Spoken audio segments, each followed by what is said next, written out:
معراج کا سبب کیا تھا، اس کی کچھ اسباب بھی بیان کیے علماء نے؟ علماء کرام نے اس کی حکمتیں بیان کی ہیں، جیسے علامہ بدر الدین عینی رحمۃ اللہ علیہ نے بخاری شریف کی شرح کے اندر اس پر بڑا تفصیل سے کلام کیا ہے عمدۃ القاری میں، اور اس کے علاوہ جو سیرت کی کتابیں لکھنے والے ہیں انہوں نے بھی بڑی خوبصورت چیزیں بیان کی ہیں۔ کچھ یوں کہہ لے کہ اہل علم نے بیان کی ہیں، کچھ اہل محبت نے بیان کی ہیں، دونوں کے اپنے اپنے انداز ہیں۔ اہل محبت کا انداز یہ ہے کہ وہ یہ کہتے ہیں کہ اللہ تعالیٰ نے اپنے حبیب علیہ الصلاۃ والسلام کو کل کائنات کا مالک بنایا۔ کہ قرآن کے اندر اللہ تعالیٰ نے فرمایا انا اعطیناک الکوثر، اے حبیب بے شک ہم نے آپ کو بڑی کثرت کے ساتھ عطا فرما دیا۔ اب وہ کثرت کے ساتھ کیا عطا فرمایا کہ اس کی تفسیر میں نبی پاک علیہ الصلاۃ والسلام فرماتے ہیں کہ اعطیت مفاتیح خزائن الارض، مجھے زمین کے خزانوں کی چابیاں عطا کر دی گئی، مجھے جنت کے خزانوں کی چابیاں عطا کر دی گئی۔ تو یوں ایک اس قدر وسیع عطاؤں کا سلسلہ ہے جو نبی پاک علیہ الصلاۃ والسلام کو دیا گیا، اور کیوں نہ ہو کہ رب فرماتا ہے وَكَانَ فَضْلُ اللَّهِ عَلَيْكَ عَظِيمًا، اے حبیب تمہارے اوپر اللہ کا فضل بڑا عظیم ہے۔ یہ دنیا تمام کی تمام اپنی وسعتوں اور اپنی پہنائیوں اور اپنی آفاقیت کے ساتھ رب فرماتا ہے قُلْ مَتَاعُ الدُّنْيَا قَلِيلٌ،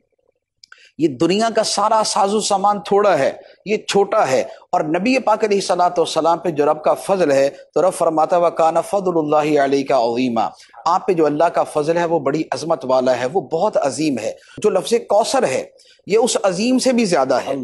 کیونکہ لفظ عظیم جو ہے یہ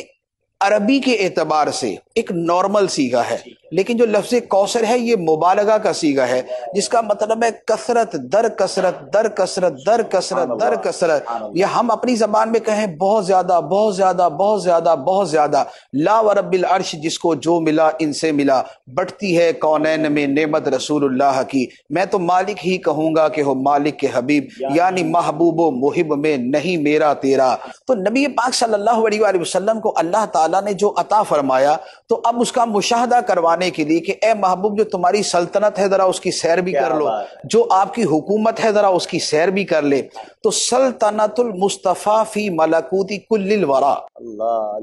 مخلوق کی جملہ بادشاہت کے اندر جو نبی پاک علیہ الصلاۃ والسلام کی حکمرانی ہے، جو آپ کی سلطنت ہے، جو آپ کا اقتدار ہے، جو آپ کا اختیار ہے، تو اس کا مشاہدہ کروانے کے لیے اللہ تعالیٰ نے یہ سیر کروائی۔ تو یہ اہل محبت کے اعتبار سے اس کی تعبیر ہے۔ اہل علم یہ کہتے ہیں جو دوسری تعبیر ہے وہ یہ ہے کہ چونکہ نبی پاک صلی اللہ تعالیٰ علیہ وآلہ وسلم مکہ مکرمہ میں تھے اور آپ طائف تشریف لے گئے، اور طائف میں جو آپ کے ساتھ سلوک کیا گیا وہ نہایت برا تھا، جو آپ پہ ظلم کیا، آپ کی نالین مبارکین خون سے بھر گئی، آپ کا بدن اطہر جو ہے وہ لہو لہان ہو گیا، تو نبی پاک علیہ الصلاۃ والسلام اس پہ رنجیدہ تھے، غم زدہ تھے۔ اس کے ساتھ جو کفار مکہ کا رویہ تھا وہ بھی اسی طرح کا تھا کہ ان کی طرف سے بھی مسلسل ریشہ دوانیاں اور سختیاں اور شدتیں اور صحابہ کرام کو تکالیف اور نبی پاک علیہ السلام کو تکالیف۔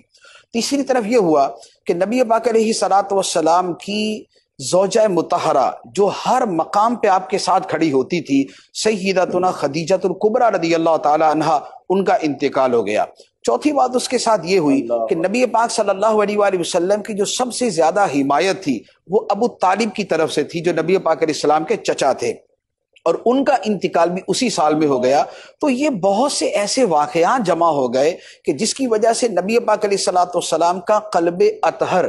غمگین تھا، اور اس سال کو عام الحزن کہا جاتا ہے کہ یہ غم کا سال تھا نبی پاک علیہ السلام کے لیے۔ تو نبی پاک علیہ الصلاۃ والسلام کا غم زدہ ہونا یہ رب کو منظور نہیں۔ آقا کریم علیہ الصلاۃ والسلام جس شے کو چاہتے تھے رب عطا فرما دیتا تھا، آپ جس بات کی خواہش کرتے تھے اللہ تعالیٰ عطا کر دیتا تھا۔ حضرت عائشہ صدیقہ رضی اللہ تعالیٰ عنہا کی روایت ہے مسلم شریف کی، فرماتی ہیں ما ارا ربک الا یسارع فی ہواک، یا رسول اللہ میں دیکھتی ہوں کہ آپ کا رب آپ کی خواہش پوری کرنے میں بڑی جلدی کرتا ہے۔ تو نبی پاک صلی اللہ علیہ وآلہ وسلم کی جو قبولیت کا معاملہ ہے وہ یہ ہے۔ اور اعلیٰ حضرت رحمہ ایک جگہ پر بڑا خوبصورت اس کا جو ہے وہ منظر بیان فرماتے ہیں کہ خدا کی رضا چاہتے ہیں دو عالم، خدا چاہتا ہے رضا محمد۔ تو نبی پاک علیہ صلاۃ والسلام کا قلب اطہر غمگین تھا، تو آپ کے مبارک دل کو خوشی پہنچانے کے لیے اور آپ کے اس غم کے ازالے کے لیے اور آپ کے اس رنج کو دور کرنے کے لیے اللہ تعالیٰ نے نبی پاک علیہ صلاۃ والسلام کو اس قدر عظیم سیر کروائی کہ جس سے آپ کا قلب اطہر کھل اٹھا۔ اور اس میں جو بطور خاص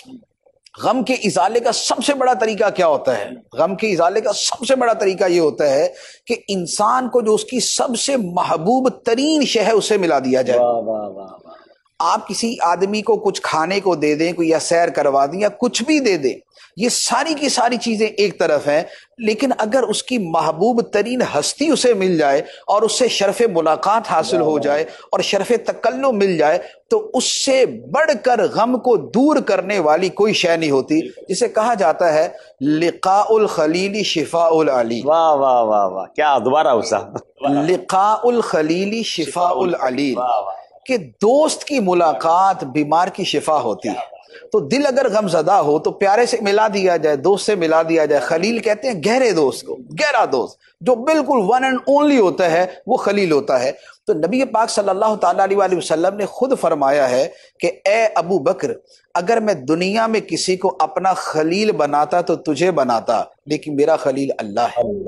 تو نبی پاک علیہ الصلوۃ والسلام کی خلیل اللہ کی ذات ہے، اور لقاء الخلیل شفاء العلیل۔ تو نبی پاک علیہ الصلوۃ والسلام کے ان غموں اور ان تکلیفوں اور ان یادوں کو جو ہے وہ ختم کرنے کے لیے جو سب سے بڑی شے تھی وہ رب العالمین سے ملاقات تھی، وہ اللہ تعالیٰ کا دیدار تھا، وہ خدا سے باتیں تھیں، وہ اللہ کے قرب تک پہنچنا تھا۔ تو اللہ تعالیٰ نے اپنا قرب عطا فرما کے نبی پاک علیہ الصلوۃ والسلام کے وہ سارے غم جو ہیں وہ